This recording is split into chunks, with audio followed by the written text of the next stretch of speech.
आज रोजी आपण काळकोंडीला हळद पीक पाहणीसाठी आलेलो आहोत.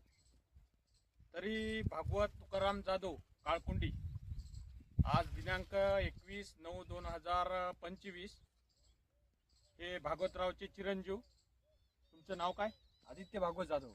आदित्य भागवत जाधव यांचं एकूण इथं 5 एकर क्षेत्र हळदीची लागवण आहे. याची लागवण किमान जून महिन्याची असेल ना सर? हा, जून महिन्याची लागवण आहे. हो.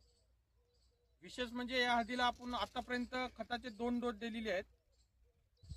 2 डोस मध्ये पहिल्यांदा यायला आपण 10-26-26 एकरी 2 बॅग, दाणेदार 1 बॅग आणि स्वरूप कंपनीचे पोटॅशिल 25 किलो, स्वरूप कंपनीचं G5 25 किलो आणि स्वरूप कंपनीची किट येते 25 किलो, मायक्रोन्यूटन किट येते 25 किलो ती किट. असं मिळून आपण त्याला एकरी खताचा डोस साधारण मला वाटते जुलै महिन्यामध्ये आपण टाकला होता. हो, जुलै महिन्यात टाकला होता. त्यानंतर आपण दुसरा डोस घेतला होता ऑगस्ट महिन्यामध्ये. ऑगस्ट महिन्यामध्ये आपण तुम्हाला 12-32 2 बॅग, ॲम्युनियम सल्फेट 1 बॅग आणि त्यानंतर पोटॅशिल 1 बॅग स्वरूप कंपनीचे G5 25 kg स्वरूप कंपनीचे असा डोस दिलता. नंतर त्याच्यानंतर आता तिसरा डोस हे टाकणार आहेत.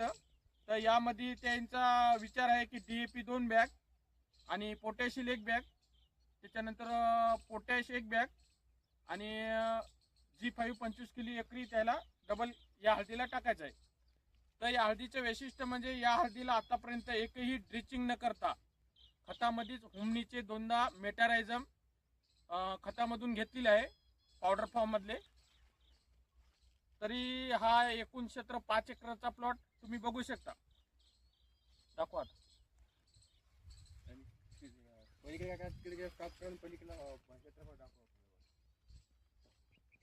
साहेब कळलं का तुम्हाला आता बोलण्याची पद्धत?